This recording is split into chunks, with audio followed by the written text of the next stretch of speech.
शांति। अभी हम सब ना मम्मा को खास करके याद करते हैं, क्योंकि मम्मा ऐसे हस्ती थी जो इस ईश्वरीय विश्वविद्यालय की सबसे टॉपर स्टूडेंट है, जिसके लिए बाबा ने भी अनाउंस किया है पुरुषार्थ में नंबर 1। तो जितना हम मम्मा को याद करते हैं, तो मम्मा की स्मृति से मम्मा की विशेषता हमारे अंदर आती जाती है। क्योंकि मम्मा को अगर सिर्फ फॉलो करेंगे ना, तो भी हम पुरुषार्थ में आगे बढ़ सकते हैं।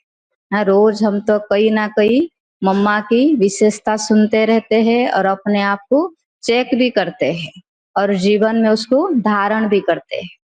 हाँ, ऐसे एक मम्मा की छोटी सी प्रसंग है। हाँ, जैसे चिड़िया होती है तो हाँ, घास या जो अनाज होता है ना, तो उसको टुकड़ा टुकड़ा करके अपने बच्चों को खिलाती है कि बच्चे सहज उसको हजम कर सके, खा सके। तो ऐसे हमारी मम्मा थी कि बाबा की जो भी गुह्य गुह्य पॉइंट्स होती है, तो उसको पहले समझती थी, फिर उसको धारण करती थी, अपने जीवन में अनुभव करती थी और अनुभव करने के बाद फिर बच्चों को सुनाती थी। और मम्मा की बातें ऐसे होती थी कि कोई अज्ञान होते हैं या कोई जो बाबा के ज्ञान में नहीं होते हैं, ऐसे बाहर वाले व्यक्ति को भी मम्मा जब भी ज्ञान सुनाती थी, तो वो बातें भी इतना अच्छी तरह वो समझ भी जाते थे और वो जीवन में धारण करते हैं और वो खुश भी होते हैं। हाँ, तो ऐसे थी हमारी मम्मा। ओम शांति। आज मैं आपको रमेश भाई जी का एक अनुभव सुनाता हूँ मम्मा के साथ का। एक बार रमेश भाई जी मम्मा से कहने लगे कि मम्मा, आपकी एक बात मुझे अच्छी नहीं लगी। तो मम्मा ने कहा, कौन सी? तो रमेश भाई जी ने कहा, एक लौकिक माँ अपने बच्चे को आप नहीं, तू या तुम कहती है, लेकिन आप मुझे आप शब्द से संबोधित करती हो।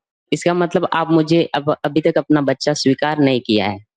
तो मम्मा ने कहा, ऐसा नहीं है, आपने बाबा को अपना बनाया है और मैंने भी अपना बच्चा आपको स्वीकार किया है। तो रमेश भाई जी ने कहा, फिर तुम क्यों नहीं कहती हो आप मुझे? तो मम्मा ने कहा, ऐसा नहीं है।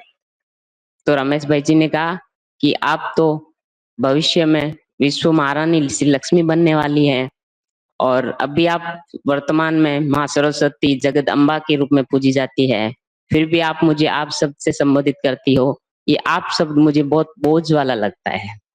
तो मम्मा ने मुस्कुराते हुए कहा, देखो रमेश भाई जी, इस सृष्टि नाटक में हर आत्मा श्रेष्ठ है और वे अपना पार्ट बजा रही है और हम सभी आत्माएं एक उस परम पिता परमात्मा की संतान आत्मा भाई भाई हैं। तो इसके लिए मैं आपको आप शब्द से संबोधित करती हूँ।